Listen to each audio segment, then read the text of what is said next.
By the way, you're not on the terror watch list any longer, are you, Tulsi? Another shocking story as well. I hope that's all resolved.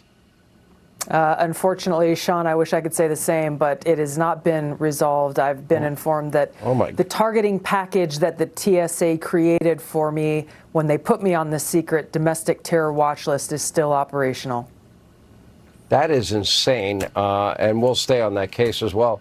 All right, that was a verbal beatdown, and you came in, you were armed with facts, also reports that you are part of Donald Trump's debate prep team. What do you tell him, without giving away private conversations you may have, about debating Kamala Harris? Because she did go in with memorized lines to go after Joe Biden, and they were effective to some level. Yeah, they were. First of all, as you know, President Trump is not a politician at all.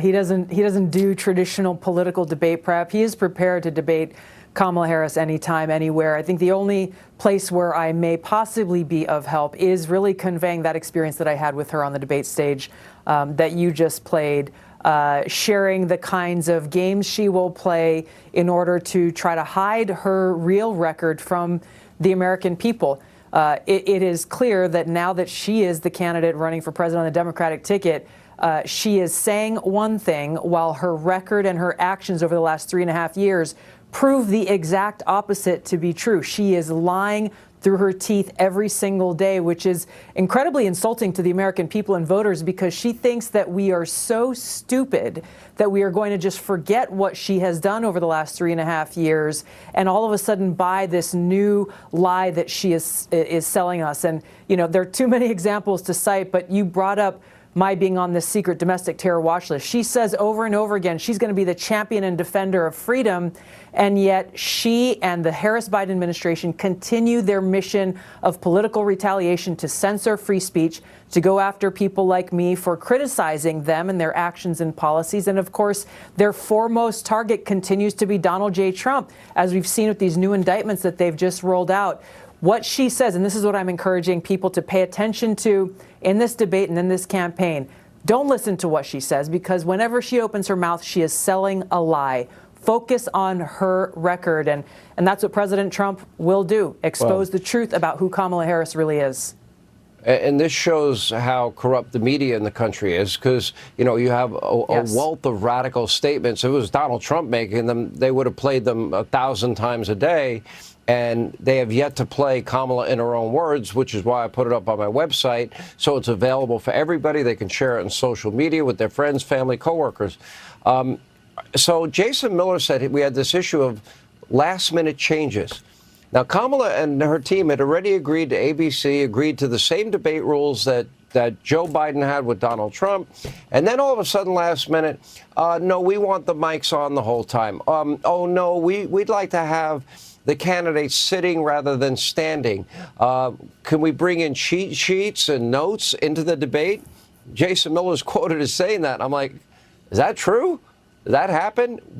Is that evidence of fear on her part? Well, the interesting thing here is not even Joe Biden asked to be seated during that debate. Not even Joe Biden asked to bring in notes and cheat sheets with him. To me, it just is another proof point and evidence of how unfit Kamala Harris is to be our president and commander-in-chief, and how she is unable to deliver a message that has not been scripted for her by her pollsters and the people behind the curtains who are not only controlling and making decisions for her and what she says and what she now supposedly stands for, but these are the very same people who have been doing this with Joe Biden as the figurehead over these last 3.5 years, which is a dangerous thing for our democratic republic, because voters need to know that who they vote for is someone that they can hold accountable. How do you hold accountable nameless, faceless people behind the curtains who are the ones actually making these decisions and actually calling the shots? Yeah, I think it's great that you're a part of it. And, I've gotten to know you a lot over the last year. And I will tell you, it's clear to me you want the best interest of the country. To watch RFK Jr. and yourself get smeared and slandered and besmirched by people that were formerly friends is a little unbelievable. It shows, unfortunately, and this is one of the reasons I left the Democratic Party, that the people in charge of the Democrat Party of today, they only care about power. And this includes Kamala Harris, obviously at the forefront now of the Democratic Party. She and her people will choose power, their own power, over the people and over the best interests of our country every single day. And that's really the choice between voters. Donald Trump stands for peace, freedom, and prosperity. Kamala Harris stands for more tyranny, taking away our freedom, and more war, pushing us to the brink of nuclear war.